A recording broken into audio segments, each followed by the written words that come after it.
The cell in the silence of Georgetown, Delaware, 1829, they gave her a plank bed, a tin cup, and a slit of light that crawled along the brick each afternoon like a slow insult. The Georgetown jail was never meant to hold legends, only drunks, debtors, and men who had run afoul of someone with better handwriting. Yet in April of 1829, Patience, Patty, Cannon sat behind its iron door with the dignity of a ruin and the quiet of tidewater mud. Outside, the live oaks wore their Spanish moss like a verdict. Inside, a bailiff clanked a ring of keys as if to remind both of them that civilization was a matter of metal. She was smaller than the stories. Gray hair pulled tight, hands that had learned to work, to count, to threaten. Newspapers had already outgrown her. The Hag of Johnson's Crossroads, Queen of the Kidnappers, and the village boys had begun to dare one another down the lane past her house with its 2 chimneys and its bad soil. But the silence in the cell was hers, not theirs. Every day another Delaware or Maryland paper brought more alleged murders, more bones, more rumor. Every day, free black families came to the jail with the names Cannon had stolen from them and asked the sheriff whether names could be returned the way a ring of keys can. To make sense of Patty Cannon's dark career, you must fix in your mind the map that bred it. On the Delmarva Peninsula, Delaware's downstate counties, Maryland's eastern shore, the tidewater seam of Virginia, gradual abolition rubbed against slave law like rope on a hawser. Families lived 2 fields from a line that made a person property on one side and fragile freedom on the other. Free papers could save you if your captor permitted paper to speak. Rewards were paid in cash, suspicion was paid in blood. There was already an underground railroad. Yes, houses with hiding places, Quaker meeting houses that taught men the correct measure of courage. But there was also its obscene mirror, the reverse underground railroad, which ran north to south and used the same woods and ferries and quiet women to carry free black people into bondage. In that mirror world, Cannon's house sat like a toll booth. Her base was a double house near Johnson's Crossroads, a place where dirt roads met and names were negotiated. 2 chimneys, a kitchen that never smelled quite right, a tavern room where a peddler could be made to drink too much and a boy could be made to carry a letter south. Cannon's daughter married Joe Johnson. There were sons, nephews, men who could pass for respectable at court and murderous in woods. Together they built a trade, lure free blacks with talk of good wages, forge passes, waylay travelers, buy children from the desperate, fence human beings in a night, ride to the Chesapeake ferries. A drunk sheriff here, a friendly justice of the peace there, a planter who did not want to know, a whisper that did not travel as far as the whips did. Her notoriety was not a one-woman opera.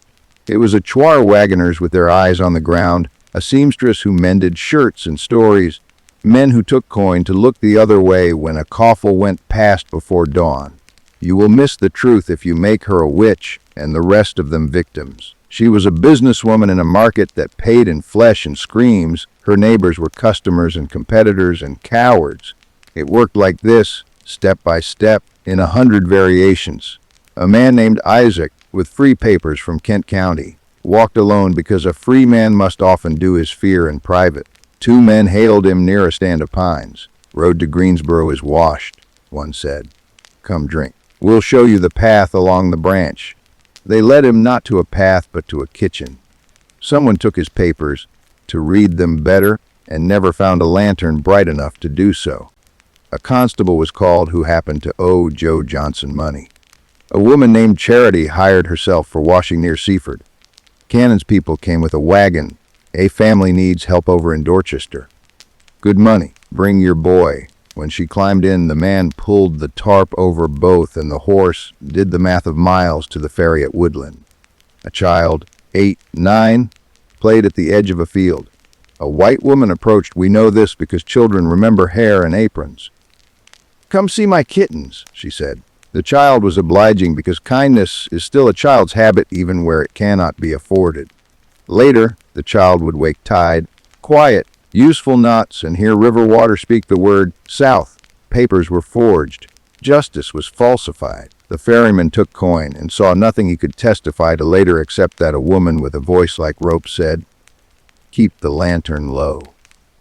In the morning, A house discovered its child's bed and its child's absence. The mother went to the sheriff. The sheriff shrugged under the weight of all the things he had refused to see in his life and asked her if her husband had enemies. Not everyone looked away. Free black communities had their own police and their own intelligence. A woman in Canterbury who made pies knew when a face went missing. She had regulars. A stevedore in Newcastle collected descriptions with the care of a man who has seen how much pain goes uncollected. In Philadelphia, Isaac T. Hopper and his fellow abolitionists in the Pennsylvania Abolition Society kept ledgers as dutiful as mine. Height, scars, the last thing someone said before the door slammed. Quakers in Wilmington and Camden made doors open wider than they were built to, even when a constable had his ear to the hinge. Their letters traveled faster than wagons. Sometimes, beware a woman named Cannon. She has a house like a question and a husband who answers for money. They laid their counter railroad across the peninsula. Watchmen, midnight riders who ride toward a cry instead of away, prayer that kept oil in lanterns and hope in mouths. Sometimes they succeeded. Sometimes they followed a wagon all the way to the ferry and had to stand on the bank and weep. Paddy Cannon's house got a reputation the way a hill gets a name, by being pointed at, and where a house and a map conspire to be feared, stories grow like vines. When Cannon was arrested in 1829, the sheriff and his men searched the yard and brought out bones. A trunk in the attic, it was said, with a child's skeleton, skulls, a long trench under a tree, and the tree's roots braiding secrets. The ghosts of men who had sold other men and found themselves, for once, under someone else's contract. How many were there really? The paper's numbers changed with the weather. Panic inks a quicker pen than verification. There were bones. There were graves. Some died on the way south from thirst and fear and blows. Some died in that yard without any miles left to measure. Some were killed for what they knew. She was indicted on 4 counts of murder and likely could have borne 40. If you want gore, you won't get it here. Blood has had enough work to do in this tale. Our interest is in the market that made blood cheap, not how it fell. When they served her, she laughed and then sat and then became business. The indictment listed names that fit neatly on a line and lives that did not. White victims showed up too, a peddler, a trader, because people imagine justice arrives when white bodies join the ledger. But the dark history is not neat, and Cannon's murder of black people was not an aberration, but a profession. In the cell she considered, and while she considered, rumors spread about a bottle. Some said she took poison to avoid the rope. Some said she was too strong to die in any way that would satisfy the sheriff. Some said she was a coward like anyone else and put her mouth to a small tin cup and did what men had told women to do for 200 years, make your death convenient to the calendar. Records say she died. They disagree about how long it took. The cell kept its silence. The floor learned nothing it wanted to tell. The sheriff pocketed his keys and went home to his wife with an order for bread, as if a woman's work could undo the weight her husband had refused to lift for years. Joe Johnson and the other men in the gang faced courts that were tired of being laughed at. Some were convicted of kidnapping and sentenced under laws written for horse thieves. Others slipped. The house was auctioned and scavenged and burned by curiosity or lightning. No one is sure which. Children played with its bricks until their mothers called them in by names Cannon had not stolen from them. The fairy lantern swung for years after, a pendulum measuring guilt and tide. Why tell it again? Because we prefer containerized poison, witch hag monster, to the diffuse toxins of policy and profit. Because black freedom was legislated fragile by Delaware's half, steps in Maryland's grudges, and Virginia's ravenous appetite. And a woman in a bad house took advantage of the gap. Because when we say her name without saying the name she took, we make the world thinner and easier to swallow than it was. Tell it again, because across these counties 100 small techniques were invented to keep people from ropes. Songs that mean, turn left, quilts that mean, go tonight. A preacher who takes longer to pray because he needs to be still while a child slides under the pulpit and into another man's garden. Tell it because on summer nights the marsh still breathes in a rhythm more honest than the old court did. 2, then the pause, then 1, and a house can be made to cough up bones, and still the market that killed those people can reinvent itself with a fairy schedule and a smile. I keep a ledger with the names we can verify, taken from court records, abolitionist ledgers, memory poured across a table like coffee. Aaron Cooper, free black man from Sussex. Charity Baker, free black woman from Seaford. Cyrus James, a child, an unnamed girl who wore a blue ribbon on Sundays. A man called Peter or David depending on the town. Unborn children whose names were stolen before the Paynes had time to teach them.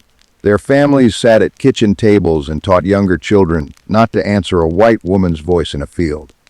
Their descendants live, because that is how defiance lives. They carry their grandmother's warnings and their grandfather's maps in their hands and look over their shoulders less often than you would think, because survival is a forward motion. How many men in black coats sold paperwork to white men who sold people? The number of women who heard a child cry in a wagon and pulled their shawl up and did nothing because harm teaches paralysis before it teaches courage. How rage burns a century and still makes heat. In Nanticoke, a man told his grandson the lane where the wagons passed, and the boy told his children never to build on it. They did not. They plant tomatoes that do not take to rope. How a house remembers what it has had in its yard, even after it is plowed. Mud knows.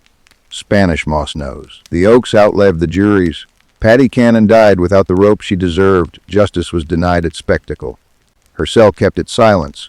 Outside, black men and women met in kitchens and meeting houses and mended what she had made. Their ledgers are better than mine, they reedy. Peter was taken, but Moses was not, because I sent him to Aunt Bina's and she closed the door and put salt under it. Charity left a pie on the sill as if she had not heard, and when they came for her she was gone west. My mother's mother took me to the wharf and taught me the names of boats not to get on. I named my child for my father, who was free and was stolen and will be named until somebody cannot steal him anymore. The Delmarva breeze carries everything away if you let it. This page is a windbreak. At night the ferries were lanterns with patience. At Woodland on the Nanticoke the oarsman wrapped his light in linen to make it small. A wagon rolled onto the planks with a sound that told you the boards had learned to bear secrets as well as hogsheads. The horse's breath steamed, then disappeared, then steamed again. 2, the pause. 1, as if animal lungs knew the tide's grammar and had adjusted their own. A woman's voice low directed the team. Step. Good. Hold now. The ferryman did not look under the tarp. He adjusted the light because that was the job he had decided to do rather than the other. From the far bank the road bent toward Cambridge and Easton, courthouse towns where docket clerks had hands like farmers and faces that had learned to count fines without looking up at who paid them. In Cambridge, under the locusts, a trader bought whatever the peninsula offered him without asking where it came from. In Baltimore, merchant houses with names on brass took consignments with the same briskness with which they took flour. A sloop anchored below Fells Point, then a steamer down the bay, then the long New Orleans run past the capes and out into the wide where a person becomes inventory if no one calls him by his name long enough. You can track the road on a map. Johnson's Crossroads to Woodland, to Cambridge, to Baltimore, to Natchez, but maps lie about pace and about breath. The truth is that someone else's boat moved while the missing family sat around a table and counted by looking at chairs. Wilmington and Philadelphia had trained themselves to make a different ledger. Quaker men wrote the way they talked. Economical, stubborn, with more action verbs than adjectives. Thomas Garrett in Wilmington watched the ferries with a shopman's eye. By day he sold shoes, by night he moved people, and between shoe and foot he knew what fits and what harms. Beware the woman Cannon. His letter said in 1826, to a friend in Philadelphia who could put an alarm into the hands of men faster than the ferries could carry a body. Her house has 2 chimneys and a kitchen that never quite smells clean. She has relations who wear the law like a shawl. Some children were seen. Their mother calls one head by name in her sleep. He folded the paper and sent it with a man who worked on the stage road and had taught himself to guard words better than his own pockets. In Philadelphia, Isaac T. Hopper had the kind of memory that makes a city safer. He kept a book that looked like any other ledger and was not. Into it went the marks that matter when the market pretends not to: a scar under the left eye, a nail missing, the name of a cousin, the last song someone was heard to whistle, the wrongness of a man's beard on a Sunday, the habit a child had of pressing his lips together before he spoke because he had grown up not to make a sound too quickly. In those years, if a free black man vanished, Hopper could put the description into print in the National Enquirer faster than Cannon's men could clear a ferry. But fast is not swift enough when the road bends toward a river and a lantern has been taught what to hide. Once in a while, someone reached back from the south with teeth. A man had been taken out of Dover Tavern yard by mysterious men who put a hand on his head and pushed him into wood, so thick he bit the man who pushed him, because you can do decency on Sundays and still carry the need to bend. He wound up on auction blocks all the way to Mississippi, and then, because someone remembered a thumb that bent and a name that wouldn't stay shut, his friends went to court in Philadelphia and in Wilmington and in Dover, and a lawyer took his fee in reputation and rage, and writs were waived, and the man came home. He stepped down off a steamer in Philadelphia and put both feet on a wharf that had names in it and wept the way people do when it is over and when it isn't. He had been a name before. He was a person again. That is not a story we often get to tell. Cannon's trade took more than it gave back. In court, they said her name the way men say names when they have finally decided to admit what their neighbors have done. Georgetown's courtroom windows were too small for the summer and too careless for the winter. The judge wore his hair in a way calculated to last through a day of looking educated. The clerk read the indictment, ordinary words yoked to a difficult truth: murder, man-stealing, accessory, conspiracy. The bones had been dug out of the yard in a fever of proof, spade after spade ringing on a root, the square-shouldered men glancing at one another as if to make sure their surprise matched. Skulls, lengths of long bones, the child's trunk, someone said, in the attic. A slam at the end of the sentence because someone had chosen to act as if closing a lid could reverse what a lid had done in that house for years. It was not all strangers on the stand. A justice of the peace who had signed the wrong papers stood up and put his hand on a Bible as if that could undo a pen stroke. He said he had been missiled. He had been a friend of a neighbor. He had foreseen nothing and regretted much. A ferryman looked down at his hands where the rope had taught him how to keep a ferry straight across the water and admitted that he had once failed to look, that looking had a cost his children had not paid, that a woman with iron in her voice had taught him a fear that made him smaller than he wanted to be. The tavern keeper said he had poured what men wanted to drink. A planter from Dorchester came in his good coat and told a long tale about thrift to explain why there had been children in his yard who should not have been, and he did not know it. The courthouse ledger held the names it could get to behave on a line: Lydia Smith, Henry Bailey, a child called James in Dorchester, and David at the ferry, a peddler with a broken ring finger, a boy seen in Denton, the Spring Johnson's wagon broken axle, a woman called Charity. The numbers in the newspapers, 30, 50, 100, were the way fear does arithmetic. It adds so fast it has to invent zeros. The truth is not smaller for being uncertain. When the men from the jury came back and could not settle on any more than 4, the county congratulated itself on having rescued law from panic and turned away from the woods. It is the way counties save their own face. She did not wait. The bottle did the work the rope had been meant to do.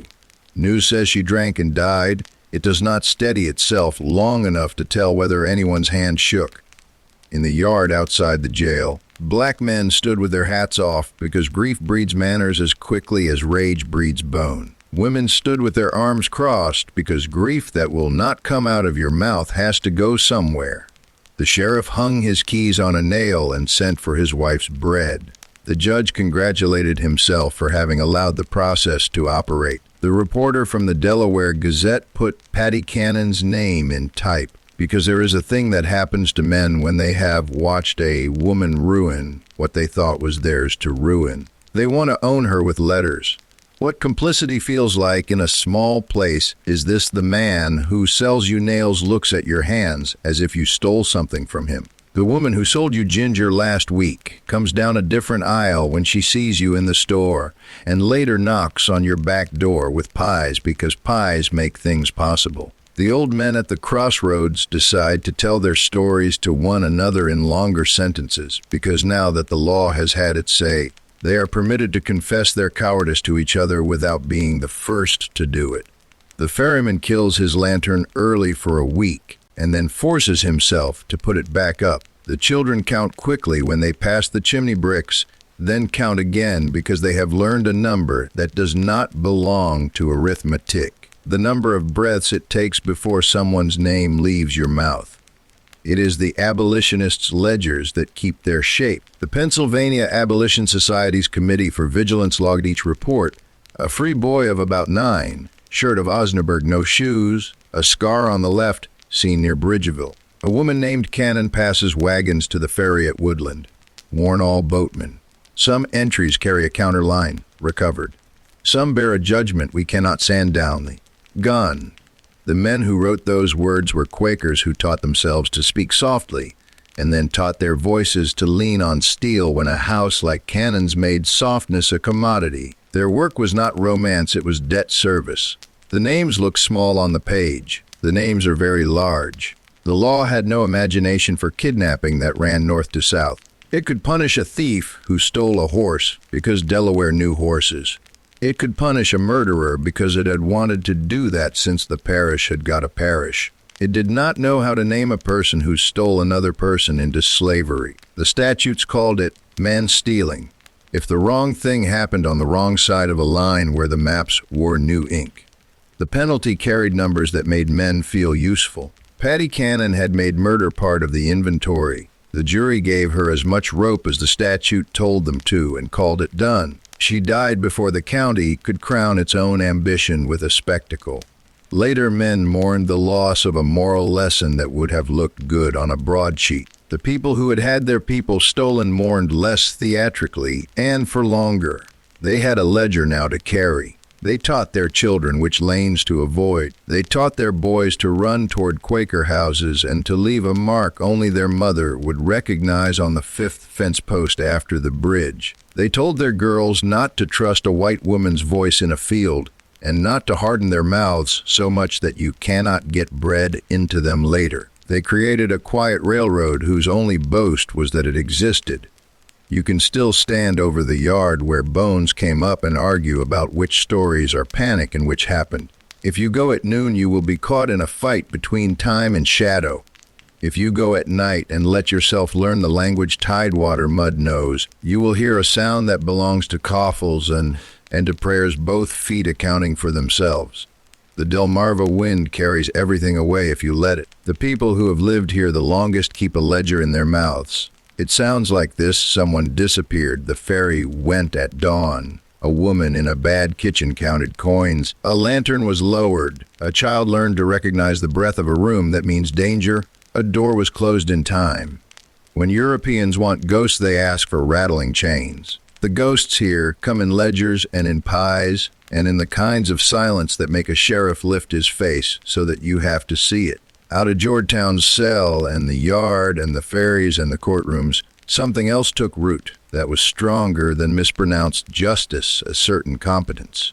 Men who had imagined that they would save other men centered a little less.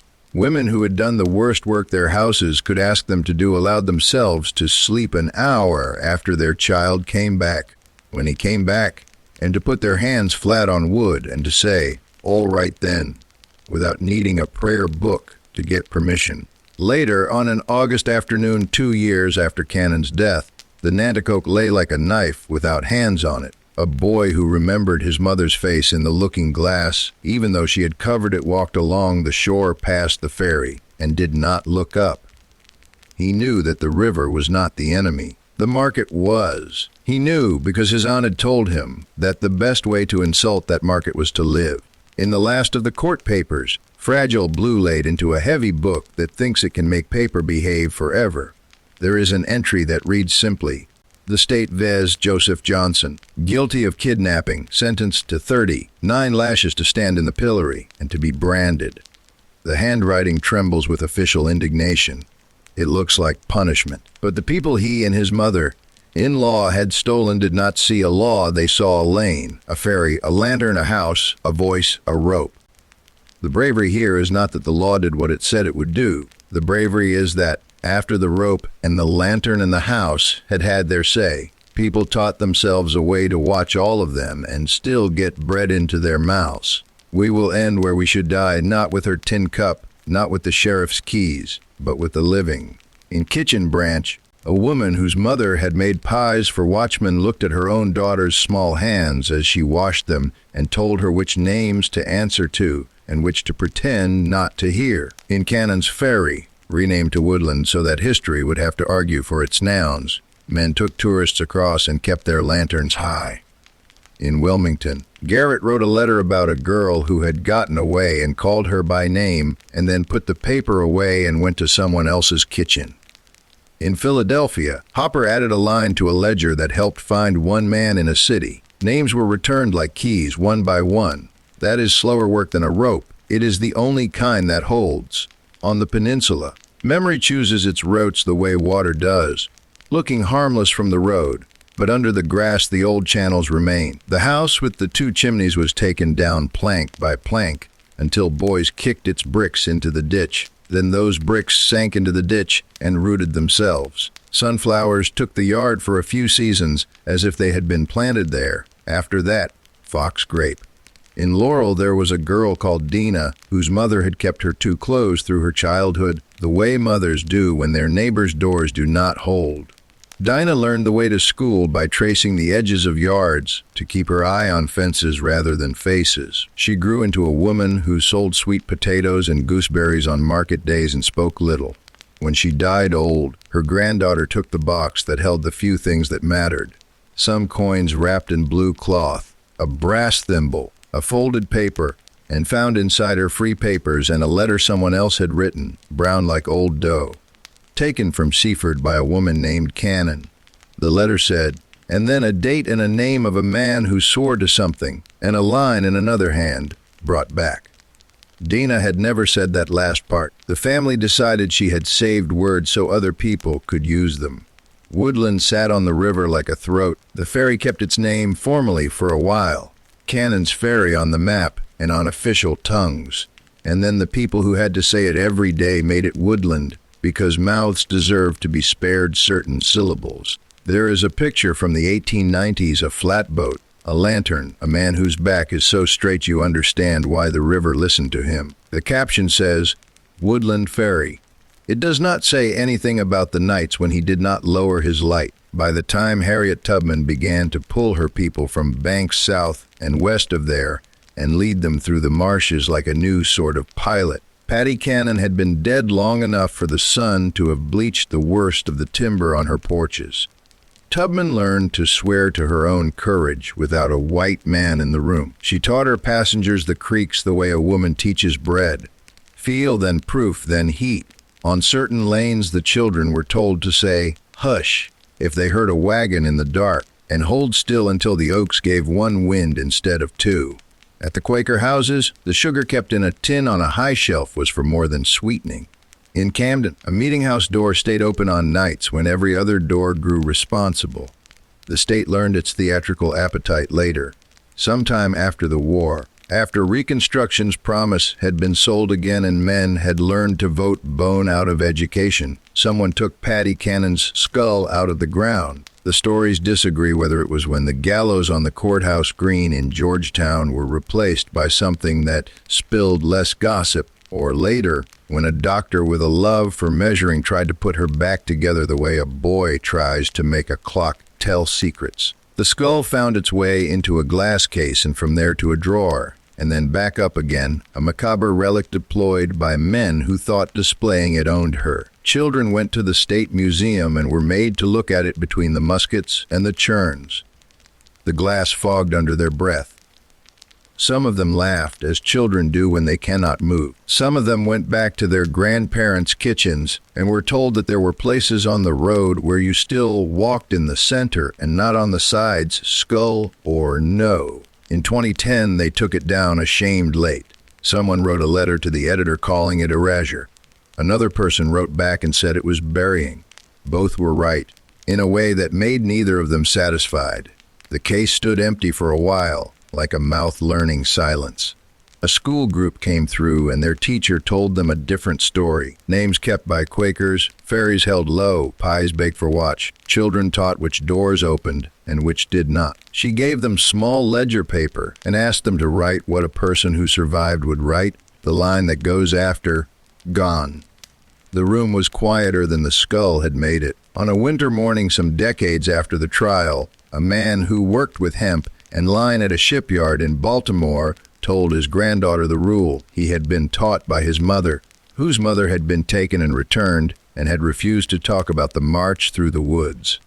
The rule was this: never follow a white woman into a field. He said it as if it were no heavier than the other rules. 2 coats on Sundays. No fights on a Friday. Do not say your real name to a stranger. But she heard that one differently. She was 8. She could already tell which rules had saved people. When she had a child, she said it again and then, because memory in America will poison you if you let it sit. She said the other thing, but go to Ms. Pritchard's back door whenever you need to, and named the others. A country held together by exceptions can still be lived in.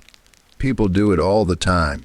In the woods where Cannon's base had been, the ground remembered. Men cut timber there and their dogs refused to drink from the puddles after a rain because the water made a different sound than the rest. On a July night, the breeding calls of the frogs came out of the ditch like springs being wound. The frogs sang, then stopped, then sang again. 2. The pause. 1. And somebody listening thought of the ferryman's oar and did not know why, because that person had not been taught the court transcripts at home. The boy who grew up there left and did not come back because he did not owe the dirt his grief. The penny under his mother's sugar tin came with him when he went west. He paid for bread with it the first day because the baker's wife reminded him of someone who had kept pies for watchmen, and he could not bear to leave that connection unhonored. A few miles upriver from Woodland, a pulling boat capsized in a storm that tried to take the county's memory with it. One of the men aboard was the grandnephew of a man a justice of the peace had failed. He drowned. His sister stayed in the kitchen until dark, and then walked to the ferry and stood on the shore and said his name and then the names of the people he had come from, and then the names of people they had chosen to claim, because lineage is not purity but defiance. The oarsman stood with his lantern low and then high, and after a while, when nothing came back from the river that meant the sort of thing she had asked, he said, "I'm sorry." And she said, "I know," and went home. There was no ledger line for that. The abolitionists' books were long closed. But the ritual of saying names out where water has learned to pretend to forget them is older than Paddy Cannon and cannot be regulated by any court. The Delaware court rolls grew disciplined about the crime, kidnapping, after 1830. They learned to call certain things by the same names in Sussex as in Kent, and the JPs who had learned to sell strokes of their pens to neighbors learned to be embarrassed by their own elbows. There is an entry: State v. Collins, State v. Hughes, State v. Dodardo, guilty of man stealing, sentenced to the pillory, lashes time. The clerk's hand steadied with practice. The lasher's hands did too. Men who stood in pillories on market day learned what men who had marched in coffles already knew, that shame on a square does not save anyone. Man stealing still assumed the existence of a man already. The papers the free black people carried to prove they were who they were grew thicker with official words and more fragile in the rain. Quaker houses across the peninsula made a choreography out of ordinary motions. A woman closes a shutter 20 minutes earlier than usual. A man takes his boots off and leaves them where anyone could see them. He must be home. A boy whistles the wrong tune, loud enough to call a dog. A lamp in an upstairs window, a curtain tight to one side, the kind of alphabet that requires humility. A fisherman who had sold undressed shad to the ferryman for years tells him a lie about how the river has changed. The ferryman listens and hears the part of the sentence that was for him. Something that resembles a judgment grows in the rooms where the pies are baked and the bed quilts are made. And if you could turn the rooms upside down like drawers, you would find the things that keep a world from becoming its worst self: pins, string, coins, paper folded small, and a pencil stub kept for longer than its lead can reasonably be expected to last. In a museum in Dover, a curator came in early in the morning sometime in the 21st century and unlocked a case and took a human skull out of it and set it in a box. It was light because skulls are. She stood still with it in her hands because the mightiness that men think of when they talk about history is not the thing in her hands. She had read the letters about erasure and preserving the past and turned off the radio in her car because she could not bear to let men talk about her mourning. She put the box in a bag and drove to a room where the case would be removed and the label taken down. The walking in that museum that day made a kind of sound that does not get captured in any archive. Relief and anger in measure, a noise like something being settled back into soil. Not far from the old crossroads, a man mows a field on a summer morning with a tractor that sounds like a helicopter at a low, discouraging altitude. The field is ordinary ticks and rappers and fox. He knows nothing about Patty Cannon, except that his grandfather called a spit of woods by her name and tried to scare children with it. He stops the tractor to drink water, skin sticky with what the peninsula does best in August. As he drinks, he sees two boys cut across his field without asking. He knows them. He also knows the kind of men whose names would be attached to any complaint now are not like the men of the old court, the kind who understood about lanes and exceptions. He lowers his head back and listens to the engine and decides to let the boys cross. He has decided to be a good neighbor to someone he has never met just then. This is how the opposite of the reverse Underground Railroad proceeds, by men consenting to look away from inessentials. At Woodland there is a historical marker that crowds itself with verbs to keep from having to pick any side of, known as operated by. The plaque's paint goes chalky in sun. The ferry lines are added and erased with a marker by someone who hates phones. A family in a van comes across and the children ask if there are sharks in this river. The man at the cable says, no. He might have said there were coffles, but he is no good at talking while he pulls. He leaves words to the people who have chosen that work, and he makes the ferry do what it is supposed to do. Connect two banks that pretended to be different in the old war and never were. We are meant to tell you how it ends. It does not. Patty Cannon's house fell in. Her skull in a case could not tell anyone anything, not even itself. Her men died, some on ropes, some in beds, some in fields that grew corn badly afterward, some in their daughters' kitchens bragging about Sunday fishing. The people whose names were taken kept their names by saying them, not by keeping their papers dry. There are those who did not return, an entire forest of chairs that never learned to hold a person. The abolitionists' ledgers are full of gone. The living keep a different record. It goes like this: in an orchard in Dorchester, a woman in the 1840s names her sons for people the parish clerk would not write in her line. In a parlor in Philadelphia, a freedman thanks a white man who wrote his description as if it were a prayer, and then goes to a different parlor and thanks a black woman who took his boots off at the door and hid him under her bed while men hammered on it. In Seaford, a child grows into a man and never takes the ferry without telling it his mother's name first. In Camden, a woman decides to make pies for watchmen until she cannot stand. In a museum, a case is emptied and a skull is put somewhere no one can look at it unless they have been asked to do something difficult first. In Laurel, two boys run across a field. A man on a tractor drinks water and pretends not to see them, and at the end of the row he stops altogether, and he listens, and he does not know what he hears, but it is the right thing to hear. It is the sound of a place proving that breath does not belong to murderers.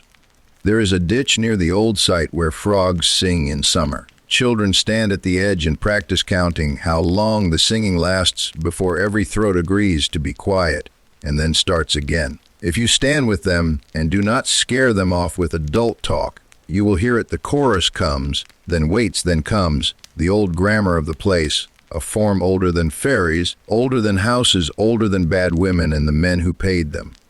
2. The pause. 1. Somewhere a woman who had a house like a toll booth is dead. A market that paid for people has found new ways to call itself respectable. A family that kept pies for watch has taught daughters to keep sugar tins high.